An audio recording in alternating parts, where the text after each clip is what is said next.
যাবলৈ ওলালি? তোৰতো এতিয়া বেকেৰীলৈ যাবলৈও নাই, গতিকে এইকেইদিন ইমান ওলাই ফুৰিব নালাগে। এনেও এইকেইদিন ডিষ্টাৰ্ব হৈ আছ। বিহুৰ ওচৰলৈ যদি গৈছ তেতিয়াহ'লে যা বাৰু, সোনকালে আহি দিবি, বেছি দেৰি কৰি নাথাকিবি, বুজিলি? আৰু এইখিনি যেতিয়া নেকি বেকাৰীলৈ যাবলৈ নাই তোৰ, অকণমান ঘৰতে থাক। কিমাননো আৰু এইবোৰ টেনশ্যন লৈ ফুৰিবি। মা, তুমি চিন্তা কৰিব নালাগে, মই ঠিকেই আছোঁ। আৰু মই একচুৱেলি অলপ বজাৰৰ ফালে ওলাই যাওঁ, মোৰ দুটামান বস্তু আনিব লগা আছে, তাকে গৈ লৈ আহোঁ বুলি ভাবিছোঁ। বিহুৰ ওচৰলৈ আজি নাযাওঁ, তাইৰো বহুত কাম আছে যে, এইকেইদিন তাই বিজি থাকিব। সেইটো কাৰণে মই গৈ পিনে তাইক এতিয়া ডিষ্টাৰ্ব কৰি নাথাকোঁ। এনেও তাই যিমানখিনি পাৰে মোক হেল্প কৰিয়ে দিছে, সেইটো কাৰণে মই তাইক এতিয়া আমনি নিদিওঁ, তাই নিজৰ কামখিনি কৰক। মই বজাৰৰ পৰা সোনকালে আহি যাম, বেছি দেৰি নহয়। বাৰু ঠিক আছে তেতিয়াহ'লে, সোনকালে আহিবি দেই। জুলি, তই বজাৰৰ ফালে গৈছ যেতিয়া এটা কাম কৰিবিচোন, আজি অকণমান মাংস লৈ আহিবি। লোকেল চিকেন যদি পাওঁ, বা হাঁহৰ মাংস পালেও হ'ব, বহুত দিন খোৱা নাই। ঘৰতে কোমোৰা এটা লাগি আছিলে যে, সেইটোৰ লগতে বনাম বুলি ভাবিছোঁ। তই লৈ আহিবিচোন দেই, পাহৰি নাথাকিবি। মাংস ঠিক আছে, হ'ব দিয়া মা, মই লৈ আহিম বাৰু, পাহৰি নাযাওঁ। হ'ব, মই এতিয়া গৈ থাকোঁ, সোনকালে আহিম, তুমি চিন্তা কৰি নাথাকিবা দিয়া। এনেকুৱা এটাতো ল'বলৈ মন আছিলে, কিন্তু মোৰ হাতত এতিয়া পইচাও ইমান নাই। আৰু ইমানকৈ এইবোৰত মই খৰচ কৰি থাকিব নোৱাৰোঁ এতিয়া, কাৰণ বেকাৰীখন আকৌ নতুনকৈ বনোৱা নিচিনাই হ'ব। গতিকে তাত কিমানখিনি টকা লাগিব সেয়া ময়ো নাজানো। এইখিনি টকাৰতো একোৱেই নহ'ব, তথাপিও খৰচ কৰি থাকিলে আৰু কমি গৈ থাকিব। যি ল'লোঁ আৰু, বাকী মায়ে মাংস লৈ যাব কৈছে নহয়, সেইখিনি লৈ লওঁ, তাৰপিছত ঘৰলৈ যাওঁ।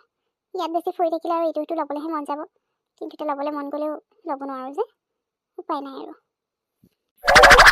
মা, তোমাৰ আৰু কিবা শ্বপিং কৰিব লগা আছে যদি তুমি কৰি লোৱাচোন। মোৰ ইম্পৰ্টেণ্ট কল এটা আহিছে, একচুৱেলি অকণমান টাইম লাগিব।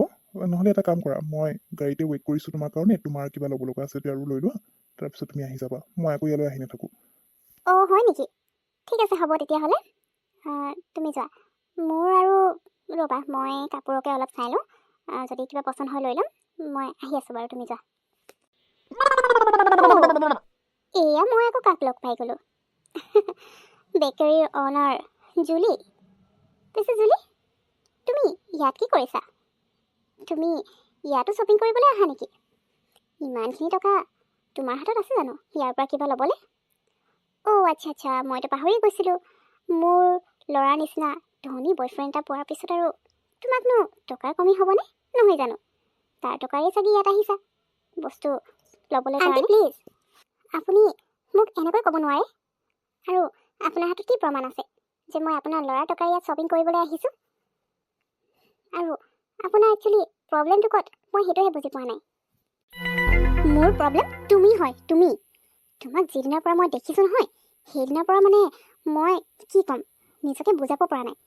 আৰু যেতিয়াৰ পৰা গম পালোঁ যে তুমি মোৰ একমাত্ৰ ল'ৰাৰ গাৰ্লফ্ৰেণ্ড হয়, সেইদিনাৰ পৰা মই শান্তিত শুব পৰা নাই আৰু শান্তিত খাব পৰা নাই।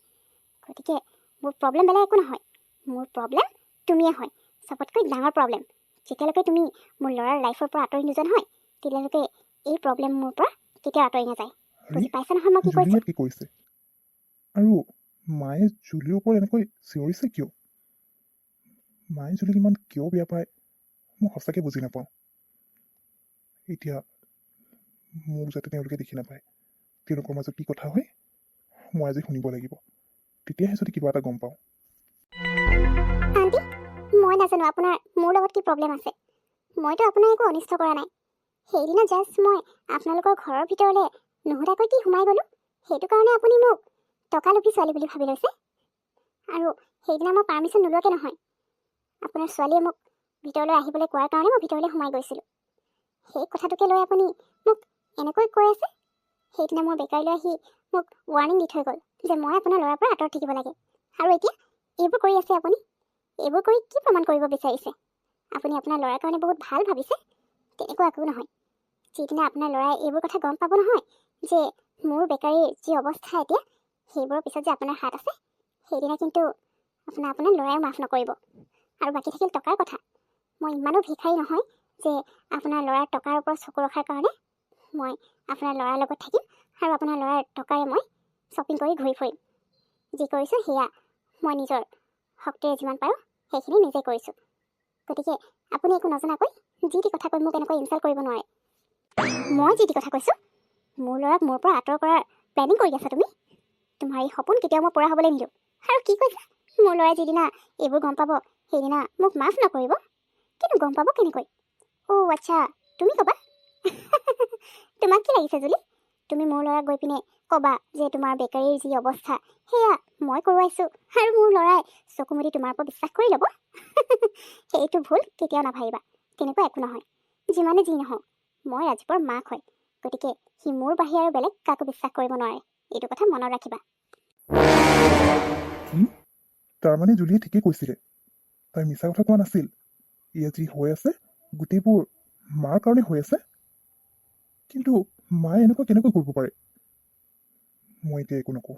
চাওঁচোন মায়ে আৰু কিমান কি কৰিব পাৰে। যেতিয়ালৈকে মোৰ হাতত প্ৰুফ নাহে আণ্টি, মই কাকো একো নকওঁ। সঁচা কথা কেতিয়াও লুকাই নাথাকে। এদিন না এদিনতো আপোনাৰ কথা ৰাজীৱে নিশ্চয় গম পাব আপুনি মোৰ লগত কি কৰিছে, আৰু সেইদিনা আপোনাক কোনেও বচাব নোৱাৰে। ঠিক আছে, মই মানি লৈছোঁ মোৰ কথা ৰাজীৱে বিশ্বাস নকৰে, কিন্তু সঁচা কথা বেছি দিনলৈ আপুনি লুকুৱাই ৰাখিবও নোৱাৰিব। যেনেকৈ হ'লেও ৰাজীৱে গম পাবই, আৰু সেইদিনা মই চাম ৰাজীৱে কাৰ লগ দিয়ে।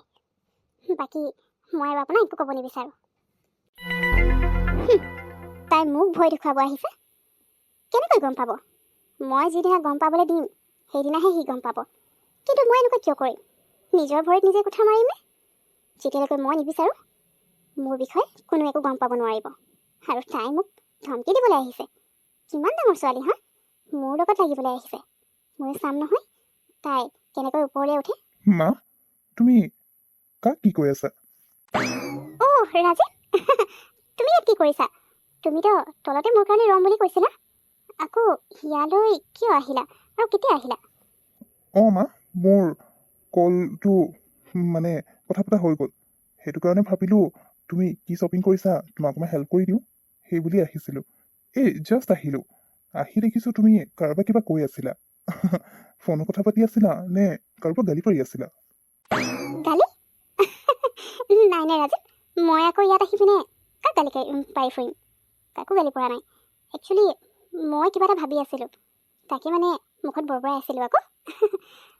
বাৰু মোৰ শ্বপিং কৰা হৈ গ'ল, ব'লা আমি ঘৰলৈ অঁ যাওঁ। হৈ গ'ল নি?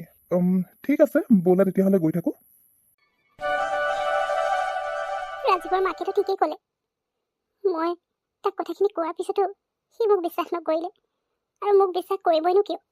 যিমান যি হ'লেও নিজৰ মাকৰ ওপৰত কোনো সন্দেহ কৰিব নোৱাৰে, আৰু মাকৰ বিষয়ে কোনোবাই এনেকৈ কোৱাটো কেতিয়াও সহ্য নহয়। গতিকে মাকে ঠিকেই কৈছে। মই তাক যিমান ক'লেও সি কেতিয়াও মোৰ কথা বিশ্বাস নকৰে। কিন্তু মই ভগৱানক বিশ্বাস কৰোঁ। ভগৱানে এদিন সকলো ঠিক কৰি দিব, আৰু ৰাজীৱৰ মাকে মোৰ লগত যি কৰিলে সেয়া এদিন সি নিশ্চয় গম পাব। সেইদিনা বুজি পাব সি মোক বিশ্বাস নকৰি কিমান ভুল কৰিলে। মই এতিয়া আৰু কাকো একো ক'ব নিবিচাৰোঁ, কিন্তু মই এতিয়াৰ পৰা সাৱধানে থাকিব লাগিব। মই লাগিলে ৰাজীৱৰ পৰা আঁতৰিয়ে থাকোঁ, তথাপি কিন্তু ৰাজীৱৰ মাকে মোৰ লগত যে আৰু একো নকৰিব সেয়া মই ভাবিবই নোৱাৰোঁ। গতিকে মই নিজে সাৱধান হোৱাটোৱেই মোৰ কাৰণে বেষ্ট হ'ব।